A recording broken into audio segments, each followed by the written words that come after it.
ಮಂಡ್ಯ ಕುರುಕ್ಷೇತ್ರಕ್ಕೆ ಸಾರಥಿ entry ಕೊಟ್ಟಿದ್ದಾಗಿದೆ. ಒಟ್ಟು 16 ದಿನಗಳ ಕಾಲ ದರ್ಶನ್ ಸುಮಲತಾ ಪರ ಪ್ರಚಾರ ನಡೆಸ್ತಾರೆ. ಹಾಗಾದ್ರೆ ಮಂಡ್ಯ ಅಖಾಡದಲ್ಲಿ ಸುಮಲತಾ ಸುಂಟರಗಾಳಿ ಏಳುತ್ತಾ? ಚಾಲೆಂಜಿಂಗ್ ಸ್ಟಾರ್ ಬತ್ತಳಿಕೆಯಲ್ಲಿರೋ ಬ್ರಹ್ಮಾಸ್ತ್ರಗಳು ಯಾವುವು? 16 ದಿನ 18 ಲೆಕ್ಕ 20 ಅಸ್ತ್ರಗಳಿಗೆ ದಳಪತಿಗಳು ದಂಗಾಗಿ ಹೋಗ್ತಾರ. ಅಷ್ಟಕ್ಕೂ ದಳಪತಿಗಳಿಗೆ ಡಿಚ್ಚಿ ಕೊಡಲು ದಚ್ಚು ಮಾಡಿಕೊಂಡಿರೋ ಮಾಸ್ಟರ್ ಪ್ಲಾನ್ ಏನು?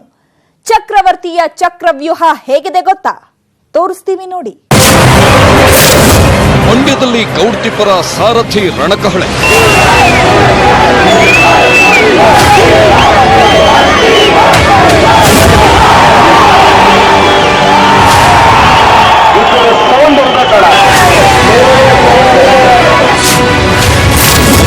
ಸಿಎಂ ವಾಗ್ದಾಳಿಗೆ ಡಿಚ್ಚಿ ಕೊಡ್ತಾರಾ ದಚ್ಚು? ನೀವು ಕೊಡೋ ಒಂದೊಂದು ಓಟು ಅವತ್ತು ಬರೋ ಒಂದು ಫಲಿತಾಂಶ ಯಾರು ಏನೇನು ಮಾತಾಡಿದ್ರು ಅದಕ್ಕೆಲ್ಲ ಉತ್ತರ ಆಗ್ಬೇಕು ಅಂತ ಅಷ್ಟೇ ನಾನು ಕೇಳ್ಕೊಳ್ತೀರಲ್ಲ. ಏನು ಎತ್ತುಗಳಂತೀವು ಕೋಪ ಮಾಡ್ಕೊಳ್ಳಲ್ಲ, ಬೇಜಾರು ಮಾಡ್ಕೊಳ್ಳಲ್ಲ, ನೊಂದ್ಕೊಳ್ಳಲ್ಲ. ಜೆಡಿಎಸ್ಗೆ ಕುಮಾರಣ್ಣನೇ ಸ್ಟಾರ್. ನಮ್ಮ ಸ್ಟಾರ್ ಕುಮಾರಣ್ಣ.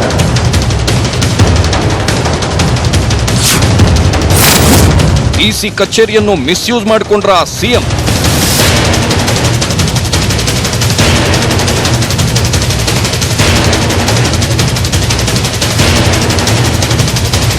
ಈ ಆಫೀಸು ಈ ಎಲೆಕ್ಷನ್ ನಡೆಸ್ಕೊಳ್ಳೋಕೆ ಇದ್ದಾರಾ ಅಥವಾ ಮುಖ್ಯಮಂತ್ರಿ ಅವರ ಮಗನನ್ನ ಗೆಲ್ಸ್ಕೊಡೋಕೆ ಇದ್ದಾರಾ ಅನ್ನೋ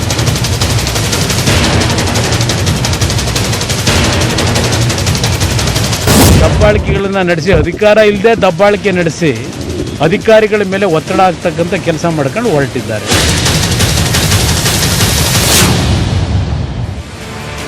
ಮಂಡ್ಯ ಅಂದ್ರೆ ಇಡೀ ಇಂಡಿಯಾನೇ ತಿರುಗಿ ನೋಡ್ತಿದೆ.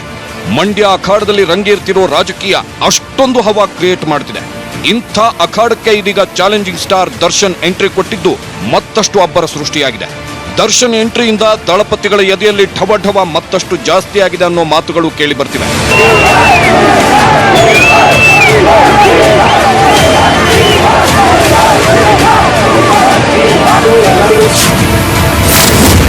ಮಂಡ್ಯ ಕುರುಕ್ಷೇತ್ರದಲ್ಲಿ ಚಾಲೆಂಜಿಂಗ್ ಸ್ಟಾರ್ ಅಬ್ಬರ. ಸುಮಲತಾ ಪರ ಪ್ರಚಾರ ಆರಂಭಿಸಿದ ಡಿಬಾಸ್. ಎಸ್, ಮಂಡ್ಯ ಕುರುಕ್ಷೇತ್ರಕ್ಕೆ ಸೋಮವಾರ ಬೆಳಿಗ್ಗೆ ಚಾಲೆಂಜಿಂಗ್ ಸ್ಟಾರ್ ದರ್ಶನ್ ಎಂಟ್ರಿ ಕೊಟ್ಟಿದ್ದಾರೆ. ಆ ಮೂಲಕ ಪಕ್ಷೇತರ ಅಭ್ಯರ್ಥಿ ಸುಮಲತಾ ಪರ ಫುಲ್ ಟೈಮ್ ಪ್ರಚಾರ ನಡೆಸಲಿದ್ದಾರೆ. ಒಟ್ಟು 16 ದಿನಗಳ ಕಾಲ ಮಂಡ್ಯ ಅಖಾಡದಲ್ಲಿ ಧೂಳೆಬ್ಬಿಸಲಿದ್ದಾರೆ. ನಿಮಗೆ ಗೊತ್ತಿದೆಯೋ ಇಲ್ವೋ, ನಿಜ ಹೇಳಬೇಕು ಅಂದ್ರೆ ಮಂಡ್ಯ ಜೆಡಿಎಸ್ನ ಭದ್ರಕೋಟೆ. ಇಲ್ಲಿನ 7 ವಿಧಾನಸಭಾ ಕ್ಷೇತ್ರಗಳಲ್ಲೂ ಜೆಡಿಎಸ್ನವರೇ ಎಂಎಲ್ಎಗಳು. ವಿಧಾನ ಪರಿಷತ್ ಜೊತೆಗೆ ಜಿಲ್ಲಾ ಪಂಚಾಯಿತಿ, ತಾಲೂಕ್ ಪಂಚಾಯಿತಿ, ಹೀಗೆ ಎಲ್ಲ ಜೆಡಿಎಸ್ ನಾಯಕರೇ ಇದ್ದಾರೆ. ಸಿಂಪಲ್ ಆಗಿ ಹೇಳಬೇಕು ಅಂದ್ರೆ ಮಂಡ್ಯ ಜೆಡಿಎಸ್ ನ ಭದ್ರಕೋಟೆ. ಇಂಥ ಭದ್ರಕೋಟೆಯಲ್ಲಿ ಡಿಬಾಸ್ ಅಬ್ಬರ ನಡೆಯುತ್ತಾ ಅನ್ನೋ ಪ್ರಶ್ನೆಗಳು ಹುಟ್ಟುಕೊಂಡಿವೆ. ಆದ್ರೆ ಮೊದಲ ದಿನದ ದಚ್ಚು ಅಬ್ಬರ ನೋಡಿದ್ರೆ ದಳಪತಿಗಳ ಎದೆಯಲ್ಲಿ ನಡುಕ ಹುಟ್ಟೋ ಸಾಧ್ಯತೆ ಇದೆ.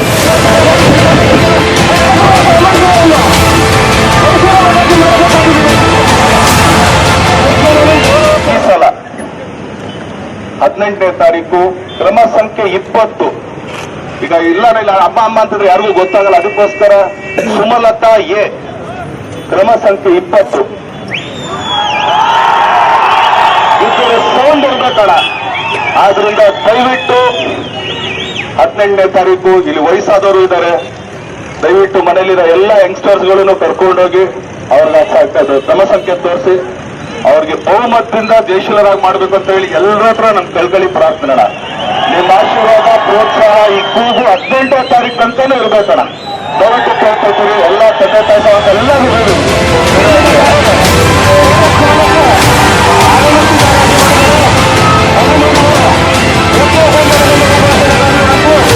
ಹಾಗಾದ್ರೆ ಮಂಡ್ಯ ಕುರುಕ್ಷೇತ್ರದಲ್ಲಿ ಸಾರಥಿ ಬಳಸೋ ಬ್ರಹ್ಮಾಸ್ತ್ರಗಳು ಯಾವುವು? 16 ದಿನ ಗಜಯುದ್ಧಕ್ಕೆ ದಳಪತಿಗಳು ಕಂಗಾಲಾಗಿ ಹೋಗೋದ್ಯಾಕೆ? ಏನಿದು 16 ದಿನ 18 ಲೆಕ್ಕ 20 ಅಸ್ತ್ರ? ದಳಪತಿಗಳಿಗೆ ಖೆಡ್ಡ ತೋಡಲು ಚಕ್ರವರ್ತಿ ಹೆಣೆದಿರೋ ಆ ಭಯಾನಕ ಚಕ್ರವ್ಯೂಹ ಹೇಗಿದೆ ಅನ್ನೋ ಇಂಚಿಂಚು ಮಾಹಿತಿಯನ್ನು ಬಿಚ್ಚಿಡ್ತೀವಿ ನೋಡಿ.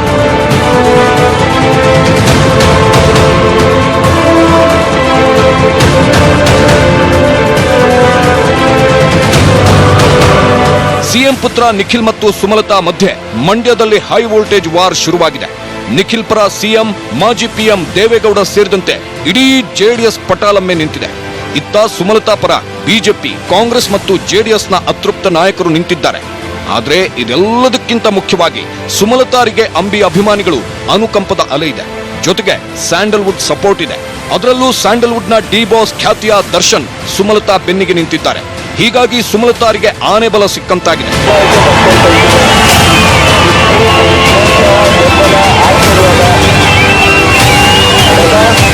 ನಾವಿಲ್ಲಿ ನಿಂತ್ಕೊಂಡು ಯಾರ ಬಗ್ಗೆ ನಾವೇನೂ ಮಾತಾಡಲ್ಲ, ಎಲ್ಲರೂ ಮಾತಾಡ್ತಿದ್ದಾರೆ, ನಾವು ಮಾತಾಡಲ್ಲ. ಆದ್ರೆ ನೀವು ಕೊಡೋ ಒಂದೊಂದು ಓಟು, ಅವತ್ತು ಬರೋ ಒಂದು ಫಲಿತಾಂಶ, ಯಾರು ಏನೇನ್ ಮಾತಾಡಿದ್ರು ಅದಕ್ಕೆಲ್ಲ ಉತ್ತರ ಆಗ್ಬೇಕು ಅಂತ ಅಷ್ಟೇ ನಾನು ಕೇಳ್ಕೊಳ್ತೀರಣ್ಣ. ದರ್ಶನ್ ಸ್ಯಾಂಡಲ್ವುಡ್ ಸ್ಟಾರ್ ನಟ, ಯಾವತ್ತೂ ರಾಜಕೀಯಕ್ಕೆ ಬರಬೇಕು ಅಂದುಕೊಂಡವರಲ್ಲ. ಆದ್ರೆ ಈ ಸಲ ಸುಮಲತಾ ಪರ ಭರ್ಜರಿ ಪ್ರಚಾರಕ್ಕೆ ಧುಮುಕಿದ್ದಾರೆ. ಹಾಗಾದ್ರೆ ದರ್ಶನ್ ಸುಮಲತಾರ ಬೆನ್ನಿಗೆ ನಿಂತಿದ್ದು ಯಾಕೆ? ಈ ಪ್ರಶ್ನೆಗೆ ಉತ್ತರ ಹುಡುಕುತ್ತಾ ಹೋದ್ರೆ ಅಲ್ಲಿ ಎದ್ದು ನಿಲ್ಲೋದು ಅಂಬಿ ಅಭಿಮಾನ, ಅಂಬಿ ಋಣ.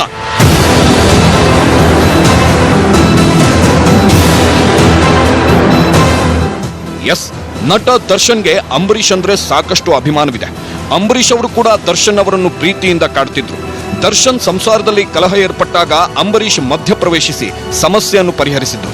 ಗಂಡ ಹೆಂಡತಿ ಜಗಳ ಉಂಡು ಮಲಗೋ ತನಕ ಎಂದು ಅಂಬಿ ಬುದ್ಧಿ ಹೇಳಿ ಡಿ ಬಾಸ್ ದಂಪತಿಯನ್ನು ಒಂದು ಮಾಡಿದ್ರು.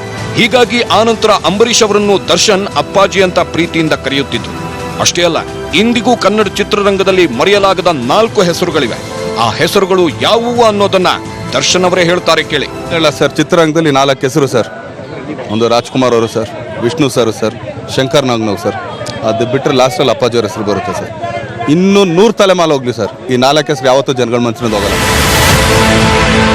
ಹೀಗೆ ಅಂಬಿ ಮೇಲೆ ಬೆಟ್ಟದಷ್ಟು ಅಭಿಮಾನ ಇಟ್ಕೊಂಡಿದ್ದ ದರ್ಶನ್ ಅವರಿಗೆ ಅಂಬಿ ತೀರಿಕೊಂಡಾಗ ಅತಿಯಾಗಿ ನೊಂದ್ಕೊಂಡಿದ್ರು. ಅಂಬರೀಷ್ ಅವರ ಅಂತ್ಯ ಸಂಸ್ಕಾರದಲ್ಲಿ ಪಾಲ್ಗೊಂಡು ಎಲ್ಲಾ ಕೆಲಸಗಳನ್ನು ತಾವೇ ಮುಂದೆ ನಿಂತು ನಿರ್ವಹಿಸಿದ್ರು. ಅಷ್ಟೇ ಅಲ್ಲ, ಸುಮಲತಾ ಚುನಾವಣೆಗೆ ನಿಲ್ಲುತ್ತೇನೆ ಎಂದಾಗ ಹಿಂದೂ ಮುಂದೆ ನೋಡದೆ ನಾನು ನಿಮ್ಮ ಪರ ಪ್ರಚಾರ ನಡೆಸ್ತೀನಿ ಅಂತ ಹೇಳಿದ ಮೊದಲ ಸ್ಟಾರ್ ನಟ ಅಂದ್ರೆ ಅದು ದರ್ಶನ್ ಮಾತ್ರ.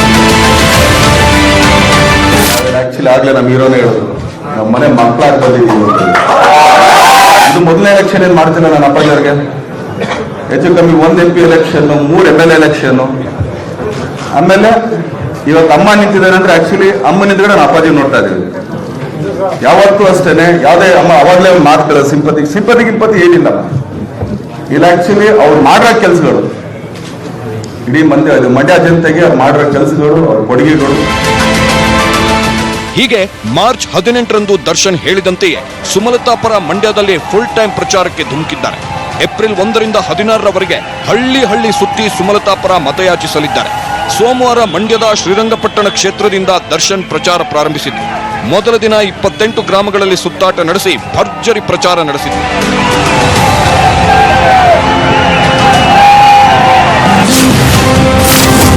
ಆನ್ಲೈನ್ನಲ್ಲಿ ಗೋ ಬ್ಯಾಕ್ ಅಭಿಯಾನ,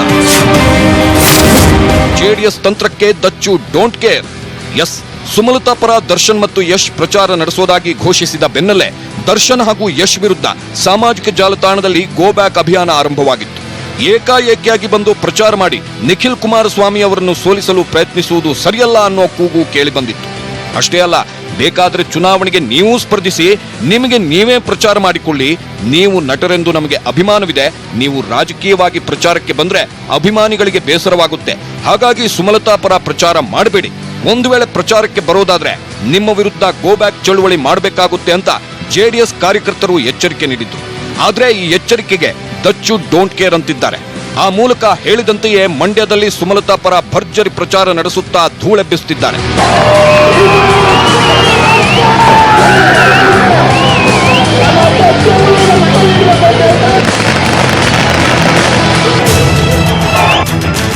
ದರ್ಶನ್ ಯಶ್ ಜೋಡೆತ್ತಲ್ಲ ಕಳ್ಳೆತ್ತು.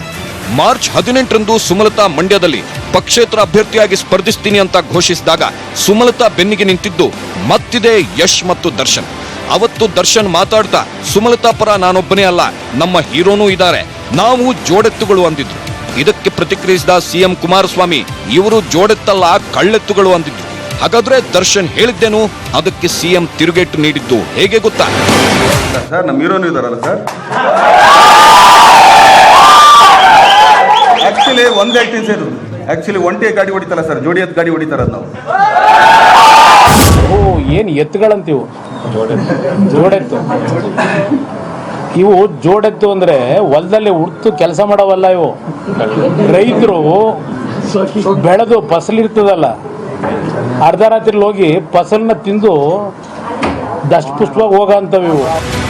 ಹೀಗೆ ಕೆಲ ದಿನಗಳಿಂದ ಮಂಡ್ಯದಲ್ಲೇ ಬೀಡು ಬಿಟ್ಟಿರೋ ಸಿಎಂ ಕುಮಾರಸ್ವಾಮಿ ತಮ್ಮ ಪುತ್ರ ನಿಖಿಲ್ ಗೆಲುವಿಗಾಗಿ ರಣತಂತ್ರ ಹೆಣೆಯುತ್ತಾ ಪ್ರತಿಸ್ಪರ್ಧಿಗಳ ವಿರುದ್ಧ ಮಾತಿನ ಬಾಣಗಳನ್ನು ಬಿಡ್ತಿದ್ರು. ಜೊತೆಗೆ ಸುಮಲತಾರಿಗೆ ಟಾಂಗ್ ಕೊಡ್ತಾ ಇದ್ರು. ಆದ್ರೆ ಇದೀಗ ಚಾಲೆಂಜಿಂಗ್ ಸ್ಟಾರ್ ಮಂಡ್ಯ ಅಖಾಡಕ್ಕೆ ಎಂಟ್ರಿ ಕೊಟ್ಟಿರೋದ್ರಿಂದ ಅಸಲಿ ಆಟ ಈಗ ಶುರುವಾಗಿದೆ.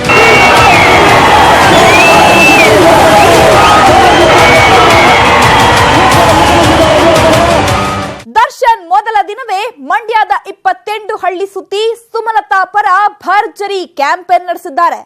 ಇನ್ನು 15 ದಿನಗಳ ಕಾಲ ಚಾಲೆಂಜಿಂಗ್ ಸ್ಟಾರ್ ಮಂಡ್ಯದಲ್ಲೇ ಪ್ರಚಾರ ನಡೆಸುತ್ತಾರೆ. ದಳಪತಿಗಳಿಗೆ ಡಿಚ್ಚಿ ಕೊಡಲು ದಚ್ಚು ಮಾಡಿಕೊಂಡಿದ್ದಾರಾ ಮಾಸ್ಟರ್ ಪ್ಲಾನ್. ಮಂಡ್ಯದಲ್ಲಿ ಇನ್ಮುಂದೆ ಶುರುವಾಗುತ್ತಾ ಏಟಿಗೆ ಎದುರೇಟು, ಕೌಂಟರ್ಗೆ ಪ್ರತಿ ಕೌಂಟರ್. ದಳಪತಿಗಳ ವಿರುದ್ಧ ಸಮರ ಸಾರ್ತಾರ ಸಾರಥಿ. ಅಷ್ಟಕ್ಕೂ 16 ದಿನಗಳ ದರ್ಶನ್ ಕ್ಯಾಂಪೇನ್ ಹೇಗಿರುತ್ತೆ ಗೊತ್ತಾ? ತೋರಿಸ್ತೀವಿ ನೋಡಿ. ಸುಮಲತಾ ಅಂಬರೀಶ್ ಮಂಡ್ಯದ ರೆಬೆಲ್ ಹೆಣ್ಣು. ಜೆಡಿಎಸ್ ಭದ್ರಕೋಟೆಗೆ ನುಗ್ಗಿ ದಳಪತಿಗಳ ಎದೆಯಲ್ಲಿ ನಡುಕ ಹುಟ್ಟಿಸುತ್ತಿರೋ ದಿಟ್ಟ ಹೆಣ್ಣು. ಈ ಮಂಡ್ಯ ಹೆಣ್ಣಿನ ಅಬ್ಬರಕ್ಕೆ ದಳಪತಿಗಳು ದಂಗಾಗಿ ಹೋಗಿದ್ದಾರೆ. ತಮ್ಮ ಪುತ್ರ ನಿಖಿಲ್ ಗೆಲ್ಲಿಸಿಕೊಳ್ಳೋಕೆ ಸಿಎಂ ತಮ್ಮ ಪ್ರತಿಷ್ಠೆಯನ್ನೇ ಪಣಕ್ಕಿಟ್ಟಿದ್ದಾರೆ. ಹೀಗಾಗಿನೇ ಸುಮಲತಾರನ್ನು ಹೇಗೆಲ್ಲ ಹಣಿಬಹುದೋ ಹಾಗೆಲ್ಲ ಹಣಿಯುತ್ತಿದ್ದಾರೆ. ಜೆಡಿಎಸ್ ನಾಯಕರು ಬಾಯಿಗೆ ಬಂದಂಗೆ ಸುಮಲತಾ ವಿರುದ್ಧ ಟೀಕಾ ಪ್ರಹಾರವನ್ನೇ ನಡೆಸುತ್ತಿದ್ದಾರೆ. ಆದ್ರೆ ಇದಕ್ಕೆಲ್ಲ ಡೋಂಟ್ ಕೇರ್ ಅಂತಿರೋ ಸುಮಲತಾ ಏಟಿಗೆ ಎದುರೇಟು, ಕೌಂಟರ್ಗೆ ಪ್ರತಿ ಕೌಂಟರ್ ಕೊಡ್ತಿದ್ದಾರೆ. ಇಂಥ ಸಂದರ್ಭದಲ್ಲೇ ದರ್ಶನ್ ಮಂಡ್ಯ ಅಖಾಡಕ್ಕೆ ಧುಮುಕಿರೋದು ಸುಮಲತಾರಿಗೆ ಆನೆ ಬಲ ಬಂದಂತಾಗಿದೆ. ಅವ್ರು ಏನೇ ಮಾತಾಡಲಿ ನನಗೇನು ಚಿಂತೆ ಇಲ್ಲ. ಜನ ಇದ್ದಾರೆ, ಅವರೇ ಉತ್ತರ ಕೊಡ್ತಾರೆ. ಇನ್ನು ಹೆಚ್ಚಾಗಿ ವೇಟ್ ಮಾಡೋದು ಬೇಕಾಗಿಲ್ವಲ್ಲ. ಒಂದು 16-18 ದಿನ ಇದೆ, ಜನ ಕೊಡ್ತಾರೆ. ನಿಖಿಲ್ ನಾಮಪತ್ರದಲ್ಲಿ ಗೋಲ್ಮಾಲ್, ವಿಡಿಯೋ ರಹಸ್ಯ ಬಿಚ್ಚಿಟ್ಟ ಸುಮಲತಾ. ಎಸ್, ಇಷ್ಟು ದಿನ ಸುಮಲತಾ ವಿರುದ್ಧ ನಾಲಿಗೆ ಹರಿಬಿಡುತ್ತಿದ್ದ ದಳಪತಿಗಳಿಗೆ ಸುಮಲತಾ ಭಾನುವಾರ ವಿಡಿಯೋ ಶಾಕ್ ನೀಡಿದ್ರು. ನಿಖಿಲ್ ನಾಮಪತ್ರದಲ್ಲಿ ದೋಷ ಇದೆ, ಅದನ್ನು ಮುಚ್ಚಿ ಹಾಕಲು ಸಿಎಂ ಡಿಸಿ ಕಚೇರಿಯನ್ನೇ ದುರುಪಯೋಗ ಪಡಿಸಿಕೊಂಡಿದ್ದಾರೆ ಅಂತ ಆರೋಪಿಸಿದ್ರು. ಅಷ್ಟೇ ಅಲ್ಲ, ನಿಖಿಲ್ ನಾಮಪತ್ರ ಸಲ್ಲಿಸುವಾಗ ಚಿತ್ರೀಕರಿಸಿದ ವಿಡಿಯೋಗಳಿರೋ ದೃಶ್ಯಗಳನ್ನ ಎಡಿಟ್ ಮಾಡಿದ್ದಾರೆ. ಅದಕ್ಕೆ ಸಂಬಂಧಿಸಿದ ದಾಖಲೆಗಳು ತಮ್ಮ ಬಳಿ ಇವೆ ಅಂತಾನು ಹೇಳಿದ್ರು. ಇದೆಲ್ಲ ನೋಡ್ತಾ ಇದ್ರೆ ಈ ಇಡೀ ಆಫೀಸು ಈ ಎಲೆಕ್ಷನ್ನ ನಡೆಸ್ಕೊಳ್ಳೋಕೆ ಇದ್ದಾರಾ ಅಥವಾ ಮುಖ್ಯಮಂತ್ರಿ ಅವರ ಮಗನನ್ನ ಗೆಲ್ಸ್ಕೊಡೋಕೆ ಇದ್ದಾರಾ ಅನ್ನೋ ಒಂದು ಡೌಟ್ 100% ನನಗೆ ಮಾತ್ರ ಅಲ್ಲ, ಎಲ್ರಿಗೂ ಬರಲೇಬೇಕು. ಯಾಕಂದ್ರೆ ಈ ಎಲ್ಲ ಪ್ರೋಸೆಸ್ನು ಅಷ್ಟೊಂದು ವೈಲೇಷನ್ಸ್ ಆಗಿದೆ, ಅಷ್ಟೊಂದು ಡಿಸ್ಕ್ರಿಪೆನ್ಸೀಸ್, ಓಪನ್ಲಿ ಫ್ಲೌಟಿಂಗ್ ದ ರೂಲ್ಸ್ ಅಂತ ಹೇಳ್ತೀನಿ, ಅದಾಗ್ತಾ ಇದೆ. ಸುಮಲತಾರ ಈ ಆರೋಪಕ್ಕೆ ಸಿಎಂ ಕುಮಾರಸ್ವಾಮಿ ಪ್ರತಿಕ್ರಿಯಿಸಿದ್ದು, ನಾವು ಹಾಗೆ ಮಾಡೇ ಇಲ್ಲ, ಬದಲಿಗೆ ಮಂಡ್ಯದಲ್ಲಿ ಜೆಡಿಎಸ್ ಅನ್ನು ಎದುರಿಸುವ ಶಕ್ತಿ ಇಲ್ದಿರೋ ಸುಮಲತಾ ಕುತಂತ್ರ ಹೆಣೆದಿದ್ದಾರೆ. ಅಧಿಕಾರ ಅವರ ಕೈಯಲ್ಲಿ ಇಲ್ಲದಿದ್ರೂ ದಬ್ಬಾಳಿಕೆ ನಡೆಸಿ ಅಧಿಕಾರಿಗಳ ಮೇಲೆ ಒತ್ತಡ ಹಾಕುವಂತಹ ಕೆಲಸ ಮಾಡುತ್ತಿದ್ದಾರೆ ಅಂತ ಹೇಳಿ ತಿರುಗೇಟು ನೀಡಿದ್ದಾರೆ. ಚುನಾವಣೆಯನ್ನ ಮಂಡ್ಯ ಜಿಲ್ಲೆಯಲ್ಲಿ ಎದುರಿಸಲಿಕ್ಕೆ ಶಕ್ತಿ ಇರದೇ ಇರತಕ್ಕಂಥವ್ರು ಕುತಂತ್ರದ ಮುಖಾಂತರ ಏನಾದರೂ ಮಾಡಿ ಇವತ್ತು ದಬ್ಬಾಳಿಕೆಗಳನ್ನು ನಡೆಸಿ, ಅಧಿಕಾರ ಇಲ್ಲದೆ ದಬ್ಬಾಳಿಕೆ ನಡೆಸಿ ಅಧಿಕಾರಿಗಳ ಮೇಲೆ ಒತ್ತಡ ಆಗ್ತಕ್ಕಂಥ ಕೆಲಸ ಮಾಡ್ಕೊಂಡು ಹೊರಟಿದ್ದಾರೆ. ನಾನು ಯಾಕೆ ಅದ್ರ ಬಗ್ಗೆ ತಲೆ ಕೆಡಿಸ್ಕೋಬೇಕು? ಕಾನೂನುಬದ್ಧವಾಗಿ ಏನು ಕೆಲಸ ನಿರ್ವಹಣೆ ಮಾಡಬೇಕು ಮಾಡ್ಕೋತಾರೆ. ನಾನು ಯಾತಕ್ಕೆ ಇಂಟರ್ಫಿಯರ್ ಆಗಲಿ? ಯಾರು ನನಗೇನು ಗೊತ್ತು? ನನಗೆ ಕೇಳಿದ್ರೆ ನಾನೇನು ಉತ್ತರ ಹೇಳಿ? ನಾನು ಹೋಗಿದ್ದೀನಾ? ನಿಮಿಷ, ಅವ್ರು ಯಾರೋ ಹೇಳಿದ್ದಕ್ಕೆ ನಾನೇ ಕಪ್ಪ ಉತ್ತರ ಕೊಡಲಿ? ಇಷ್ಟು ದಿನ ಜೆಡಿಎಸ್ ನಾಯಕರು ಮಂಡ್ಯ ಅಖಾಡದಲ್ಲಿ ಸುಮಲತಾ ಅವರ ವಿರುದ್ಧ ಮುಗಿಬೀಳುತ್ತಿದ್ರು. ಅದನ್ನು ಏಕಾಂಗಿಯಾಗಿ ಸುಮಲತಾ ಎದುರಿಸುತ್ತಿದ್ರು. ಆದ್ರೆ ಇದೀಗ ದರ್ಶನ್ ಮಂಡ್ಯ ಅಖಾಡಕ್ಕೆ ಎಂಟ್ರಿ ಕೊಟ್ಟಿದ್ದಾರೆ. ದಳಪತಿಗಳ ತಂತ್ರಕ್ಕೆ ಪ್ರತಿತಂತ್ರ ರೂಪಿಸುತ್ತಾರೆ ಅನ್ನೋ ಮಾತುಗಳು ಕೇಳಿ ಬರ್ತಾ ಇವೆ. ಪ್ರಚಾರದಲ್ಲಿ ದರ್ಶನ್ ಹೊಸ ಸ್ಟ್ರಾಟಜಿ. ಕೋಪ ಮಾಡ್ಕೊಳ್ಳಲ್ಲ, ಬೇಜಾರು ಮಾಡ್ಕೊಳ್ಳಲ್ಲ, ನೊಂದ್ಕೊಳ್ಳಲ್ಲ. 4 ಹೆಸರು, ಇನ್ನು 4 ತಲೆಮಾರು ಕೂಡ ಯಾರೂ ಮುರಿಯಕ್ಕಾಗ್ತಾರೆ ಅಂತ ಹೆಸರು. ಎಸ್, ಇದೇ ದರ್ಶನ್ ಅವರ ಚುನಾವಣಾ ಸ್ಟ್ರಾಟಜಿ. ಪ್ರತಿಸ್ಪರ್ಧಿಗಳ ಮಾತಿಗೆ ಕೋಪ ಮಾಡಿಕೊಂಡು ಬಾಯಿಗೆ ಬಂದಂಗೆ ಮಾತಾಡಲ್ಲ. ಅವರು ಯಾವುದೇ ಮಾತಿಗೆ ಬೇಜಾರು ಮಾಡ್ಕೊಳ್ಳಲ್ಲ, ನೊಂದ್ಕೊಳ್ಳಲ್ಲ. ಅಷ್ಟೇ ಅಲ್ಲ, ಯಾರನ್ನು ಹೊಗಳೋಕೆ ಹೋಗಲ್ಲ, ಯಾರನ್ನು ತೆಗಳೋಕೆ ಹೋಗಲ್ಲ ಅಂತಿದ್ದಾರೆ ಚಾಲೆಂಜಿಂಗ್ ಸ್ಟಾರ್. ಸರ್, ಒಂದೇನಂದ್ರೆ ನಾನು ಯಾರನ್ನೂ ತೆಗಳಕ್ಕಾಗಲ್ಲ, ಹೋಗ್ಲಕ್ಕಾಗಲ್ಲ ಸರ್. ಒಂದು ನಮ್ಮನ ಬಗ್ಗೆ ಮಾತಾಡ್ಬೋದು, ಇವಾಗ ತೋರಿಸ್ತಾರ ಪ್ರೀತಿ ಜನಗಳ ಬಗ್ಗೆ ಮಾತಾಡ್ಬೋದು. ನಾವು ಕೋಪ ಮಾಡ್ಕೊಳ್ಳಲ್ಲ, ಬೇಜಾರು ಮಾಡ್ಕೊಳ್ಳಲ್ಲ, ನೊಂದ್ಕೊಳ್ಳಲ್ಲ. ಕೇಳಿದ್ರಲ್ಲ, ಇವೇ 3 ಅಸ್ತ್ರಗಳನ್ನ ಇಟ್ಕೊಂಡು ನಟ ದರ್ಶನ್ ಮಂಡ್ಯ ಮಹಾಯುದ್ಧಕ್ಕೆ ಎಂಟ್ರಿ ಕೊಟ್ಟಿದ್ದಾರೆ. ಪ್ರತಿಸ್ಪರ್ಧಿಗಳ ಮಾತುಗಳಿಗೆ ಟೆಂಪರ್ ಕಳ್ಕೊಂಡ್ರೆ ಪ್ರತಿಸ್ಪರ್ಧಿಗಳು ಅವುಗಳನ್ನೇ ಬಂಡವಾಳ ಮಾಡಿಕೊಂಡು ವೋಟ್ ಗಿಟ್ಟಿಸಿಕೊಳ್ಳೋ ಸಾಧ್ಯತೆ ಇರುತ್ತೆ. ದರ್ಶನ್ರ ಇಂಥ ಒಂದು ಮಹಾನ್ ತಂತ್ರಗಾರಿಕೆಯನ್ನು ಕಂಡು ದಳಪತಿಗಳು ದಂಗಾಗಿ ಹೋಗಿದ್ದಾರೆ. ನಿಮಗೆ ಗೊತ್ತಿದೆಯೋ ಇಲ್ವೋ, ಮಂಡ್ಯದಲ್ಲಿ ದರ್ಶನ್ಗೆ ಅತಿ ದೊಡ್ಡ ಫ್ಯಾನ್ ಫಾಲೋಯಿಂಗ್ ಇದೆ. ಜೊತೆಗೆ ದರ್ಶನ್ಗೂ ಮಂಡ್ಯಕ್ಕೂ ವಿಶೇಷ ನಂಟಿದೆ. ಹೀಗಾಗಿ ಮಂಡ್ಯದಲ್ಲಿ ದರ್ಶನ್ ನಡೆಸೋ ಪ್ರಚಾರ ಸುಮಲತಾರಿಗೆ ವರದಾನವಾಗುವ ಸಾಧ್ಯತೆ ಇದೆ. ಮಂಡ್ಯದಲ್ಲಿ ಸುಮಲತಾ ಪರ ಪ್ರಚಾರ ನಡೆಸ್ತಿರೋ ದರ್ಶನ್ ಧೂಳೆಬ್ಬಿಸುತ್ತಿದ್ದಾರೆ. ಇವರ ಜೊತೆಗೆ ಮಂಗಳವಾರ ನಟ ಯಶ್ ಕೂಡ ಸೇರಿಕೊಳ್ಳಲಿದ್ದಾರೆ. ಹಾಗಾದ್ರೆ ಜೋಡೆತ್ತಿನ ಸ್ಟ್ರಾಟಜಿ ಏನು? ಮಂಡ್ಯದಲ್ಲಿ ಹೇಗಿರುತ್ತೆ ಗೊತ್ತಾ? ಸ್ಟಾರ್ಗಳ ಅಬ್ಬರ ತೋರಿಸ್ತೀವಿ ನೋಡಿ. ಮಂಡ್ಯ ಅಖಾಡದಲ್ಲಿ ಅಂಬಿ ಅಭಿಮಾನ ಮತ್ತು ಸಿಎಂ ಪ್ರತಿಷ್ಠೆಯ ನಡುವೆ ಜಿದ್ದಾಜಿದ್ದಿನ ಸಮರ ಏರ್ಪಟ್ಟಿದೆ. ಸುಮಲತಾರಿಗೆ ಬಿಜೆಪಿ ಬೆಂಬಲ, ಕಾಂಗ್ರೆಸ್ ಜೆಡಿಎಸ್ ಅತೃಪ್ತರ ಸಪೋರ್ಟ್ ಇದೆ. ಇದ್ರ ಜೊತೆಗೆ ಮನೆ ಮಕ್ಕಳಂತಿರೋ ದರ್ಶನ್ ಮತ್ತು ಯಶ್ ಅಬ್ಬರ ಮಂಗಳವಾರದಿಂದ ಜೋರಾಗಲಿದೆ. ಅಷ್ಟೇ ಅಲ್ಲ, ಸ್ಯಾಂಡಲ್ವುಡ್ನ ಘಟಾನುಘಟಿ ಕಲಾವಿದರು ಸುಮಲತಾ ಪರ ಕ್ಯಾಂಪೇನ್ ನಡೆಸಲಿದ್ದಾರೆ. ಆದರೆ ನಿಖಿಲ್ಗೆ ಕುಟುಂಬವೇ ಶಕ್ತಿ, ಪಕ್ಷವೇ ಪವರ್. ಸಿಎಂ ಕುಮಾರಣ್ಣನೇ ಸ್ಟಾರ್ ಕ್ಯಾಂಪೇನರ್. ಸ್ಟಾರ್ ಕುಮಾರಣ್ಣ ನಮ್ಮ ಜೊತೆ ಇದ್ದಾರೆ, ನಮ್ಮ ಪಕ್ಷದ ಕಾರ್ಯಕರ್ತರುಗಳು, ನಮ್ಮ ಸೈನಿಕರು ಅಂತ ಪದೇ ಪದೇ ಹೇಳ್ತಾನೆ ಇದ್ದೀನಿ. ಅವರಿದ್ಮೇಲೆ ಅದು ಅಷ್ಟು ಸಾಕು ನಮಗೆ. ಸದ್ಯ ಇಡೀ ಸ್ಯಾಂಡಲ್ವುಡ್ ಸುಮಲತಾ ಬೆನ್ನಿಗೆ ನಿಂತಿರೋದ್ರಿಂದ ದಳಪತಿಗಳು ಹತಾಶರಾಗಿದ್ದಾರೆ ಅನ್ನೋ ಮಾತುಗಳು ಕೇಳಿ ಬರ್ತಿವೆ. ಈ ಮಧ್ಯೆ ಸುಮಾ ಆಂಧ್ರದ ನಾಯ್ಡು ಗೌಡ್ತಿಯಲ್ಲ ಅಂತ ಹೇಳಿ ಸಂಸದ ಶಿವರಾಮೇಗೌಡರು ನಾಲಿಗೆ ಹರಿಬಿಟ್ಟಿದ್ದಾರೆ. ಇದರಿಂದ ಮಂಡ್ಯದ ದೊಡ್ಡರ್ಸಿನಕೆರೆ ಗ್ರಾಮದಲ್ಲಿ ಪ್ರತಿಭಟನೆ ವ್ಯಕ್ತವಾಗಿದೆ. ಗ್ರಾಮಸ್ಥರು ಮದ್ದೂರು ಕೊಳ್ಳೇಗಾಲ ಹೆದ್ದಾರಿ ತಡೆದು ಆಕ್ರೋಶ ವ್ಯಕ್ತಪಡಿಸಿದ್ದಾರೆ. ಮಹಾಭಾರತ 18 ದಿನಗಳ ಕಾಲ ನಡೆದಿತ್ತು ಅಂತ ಹೇಳಲಾಗುತ್ತೆ. ಅದರಂತೆ ಮಂಡ್ಯ ಮಹಾಯುದ್ಧಕ್ಕೆ ಇನ್ನೂ 18 ದಿನಗಳು ಬಾಕಿ ಇವೆ. ಈ ಮಹಾಯುದ್ಧದಲ್ಲಿ ದಳಪತಿಗಳು ಗೆಲ್ತಾರಾ, ದಚ್ಚು ಮತ್ತು ಸುಮಲತಾ ಗ್ಯಾಂಗ್ ಗೆಲ್ಲುತ್ತಾ ಅನ್ನೋದೇ ಸದ್ಯದ ಕುತೂಹಲ. ನಟ ದರ್ಶನ್ ಮತ್ತು ಯಶ್ ತಮ್ಮನ್ನು ಜೋಡೆತ್ತುಗಳು ಅಂತ ಹೇಳಿಕೊಂಡಿದ್ದಾರೆ. ಆ ಜೋಡೆತ್ತುಗಳು ಮಂಡ್ಯದ ಅಖಾಡದಲ್ಲಿ ಮಂಗಳವಾರದಿಂದ ಫುಲ್ ಪಿಕ್ಚರ್ ತೋರಿಸಲಿದ್ದಾರೆ. ಆದ್ರೆ ಇವರ ಪಿಕ್ಚರ್ ಹಿಟ್ ಆಗುತ್ತಾ ಇಲ್ಲ ಫ್ಲಾಪ್ ಆಗುತ್ತಾ ಅನ್ನೋದು ಮೇ 23ರಂದು ಗೊತ್ತಾಗಲಿದೆ. ಇದೇ ಈ ಹೊತ್ತಿನ ಫೋಕಸ್ 18. ನೋಡ್ತಾ ಇರಿ ನ್ಯೂಸ್ 18 ಕನ್ನಡ. ಜಾಲ ನಮ್ಮದು, ಬಲ ನಿಮ್ಮದು.